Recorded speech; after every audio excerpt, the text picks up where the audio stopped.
સુરત શહેર home guards D zone દ્વારા home guards દિવસ નિમિત્તે રક્તદાન કેમ્પનું આયોજન કરવામાં આવ્યું હતું. સુરત શહેર ડી ઝોન યુનિટ દ્વારા રક્તદાનનું આયોજન સુરત સિટી મહેરબાન જિલ્લા કમાન્ડન્ટ શ્રી ડોક્ટર પ્રફુલભાઈ સિરોયા સાહેબના માર્ગદર્શન અને કમાન્ડન્ટ જનરલ શ્રી પિયુષ પટેલ અને મનીષ ત્રિવેદીના આદેશ અનુસાર 6 ડિસેમ્બર હોમગાર્ડ સ્થાપના દિવસની ઉજવણીના ભાગરૂપે આયોજન કરવામાં આવ્યું હતું. આ કાર્યક્રમમાં ઉપસ્થિત 130 હોમગાર્ડ્સને મેજિસ્ટ્રેટ જિલ્લા કમાન્ડન્ટ શ્રી ડોક્ટર પ્રફુલભાઈ સિરોયા સાહેબ રક્તદાન, ચક્ષુદાન અને દેહદાન તેમજ અંગદાન વિશે માહિતી આપી હતી. તેમજ ટ્રાફિકના નિયમોનું પાલન કરવું, ત્યારે ખાસ કરીને 2 વ્હીલર માટે હેલ્મેટ ફરજિયાત પહેરવી, ઉત્તરાયણનો પર્વ નજીક છે ત્યારે પતંગની દોરીથી બચવા માટે સેફટી ગાર્ડનો ઉપયોગ 2 વ્હીલર પર જરૂરથી કરવો જોઈએ અને સ્વચ્છતા અભિયાનમાં જોડાવું તેમજ દર વર્ષે વૃક્ષારોપણ કરવું આવી સમાજ કલ્યાણ બાબતની માહિતી ખૂબ જ સુંદર રીતે આપી હતી. સાથે જ જણાવ્યું કે આ દરેક માહિતી આપણે સ્વથી સારું કરવું જોઈએ. રક્તદાન કેમ્પમાં 22 હોમગાર્ડ્સ દ્વારા રક્તદાન કરવામાં આવ્યું, જેમને હેલ્મેટ અને પ્રમાણપત્ર દ્વારા રેડ ક્રોસ બ્લડ બેંક દ્વારા સન્માનવામાં આવ્યા.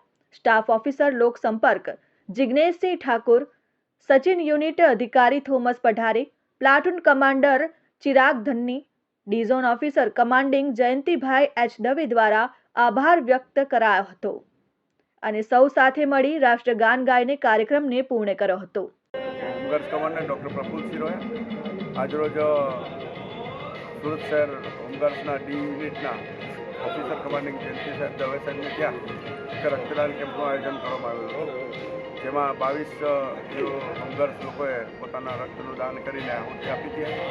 અત્યારે જે શોર્ટેજ છે રક્તદાનની, તો હું પણ એક અપીલ કરું છું, આપણો કોઈ જન્મદિવસ હોય, મેરેજ એનિવર્સરી હોય તો જે તમે રક્તદાન કરવું જોઈએ. સાથે સાથે આજે જે હોમગાર્ડ છે રક્તદાન કર્યું છે એમને પ્રમાણપત્ર અને હેલ્મેટનું પણ વિતરણ કરવામાં આવેલું હતું. હેલ્મેટ આપણા માટે ખૂબ જરૂરી છે. આપણે સૌ જાણીએ છીએ કે અત્યારે મકરસંક્રાંતિનો તહેવાર આવે છે, એમાં આપણી બાઇક પર સેફ્ટી ગાર્ડ પણ હોવું જોઈએ અને હેલ્મેટ પણ હોવું જોઈએ, જેથી કરીને કદાચ દોરીથી આપણા શરીરને કોઈ તકલીફ ના પડે. તેમજ અમારી સાથે હોમગાર્ડ્સમાં જે લોકો નડાબેટ યાત્રામાં જોડાના હતા એવા લોકો હોમગાર્ડ્સને પ્રમાણપત્ર આપેલું હતું. સાથે સાથે બારડોલી સ્વરાજ યાત્રામાં જોડાયા હતા એમને પણ પ્રમાણપત્ર આપ્યું. યોગ દિવસની જાગૃતિ નિમિત્તે એમાં કાર્યક્રમ કરેલો સુરતથી બારડોલી સુધીનો, એમને પણ આજે પ્રમાણપત્ર આપીને સન્માન કરવામાં આવ્યા હતા.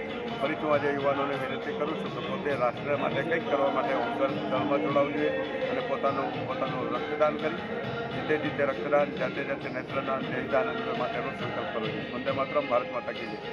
Jignesh Thakor, RN news, Surat.